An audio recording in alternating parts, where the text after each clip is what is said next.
Welcome to Storytime with Miss Pereira and Benson.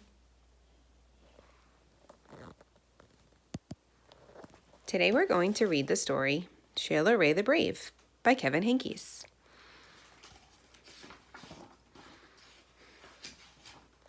For Gretchen.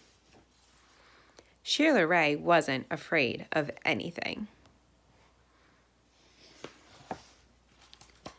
She wasn't afraid of the dark. Are you sleeping, Sheila Rae? She wasn't afraid of thunder and lightning. And she wasn't afraid of the big black dog at the end of the block.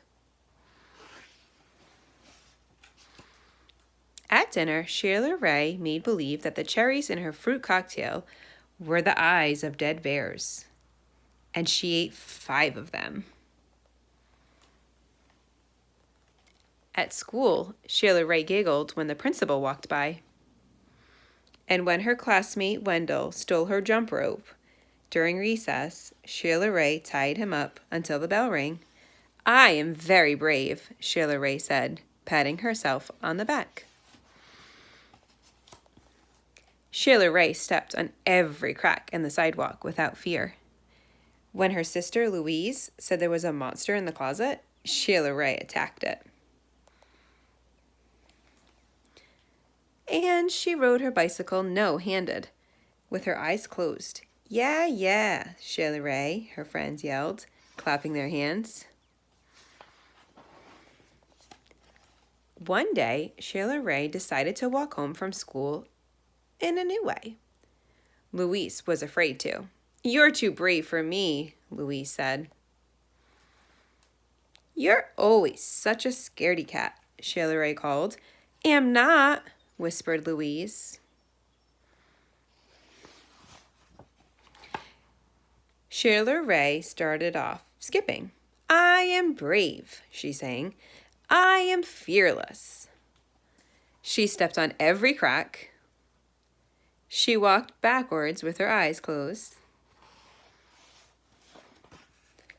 She growled at stray dogs and bared her teeth at stray cats. And she pretended that the trees were evil creatures. She climbed up them and broke their fingers off. Snap, snap, snap. Sheila Rae walked and walked. She turned corners. She crossed streets.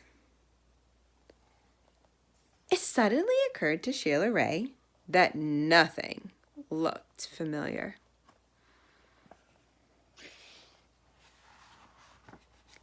Sheila Rae heard frightening noises. They sounded worse than thunder. She thought horrible thoughts. They were worse than anything she had ever imagined. "I am brave," Sheila Rae tried to convince herself. "I am fearless."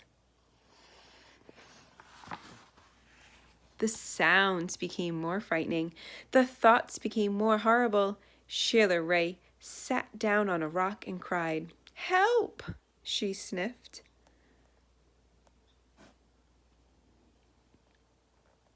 She thought of her mother and her father and Louise. "Mother, father, Louise," she cried.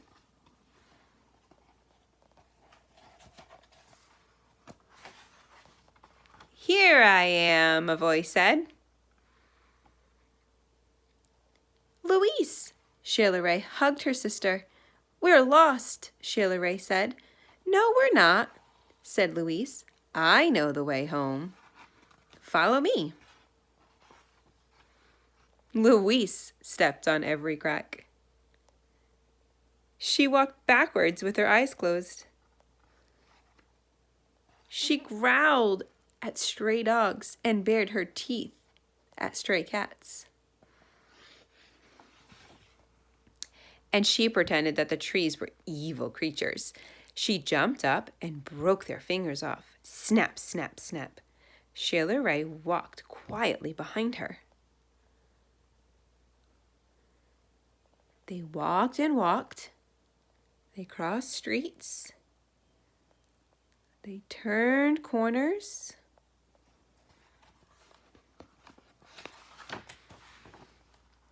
soon their house could be seen between the trees. Sheila Rae grabbed Louise and dashed up the street. When they reached their own yard and the gate was closed behind them, Sheila Rae said, "Louise, you are brave. You are fearless." "We both are," said Louise. And they walked backwards into the house with their eyes closed. And that was Sheila Rae the Brave by Kevin Henkes.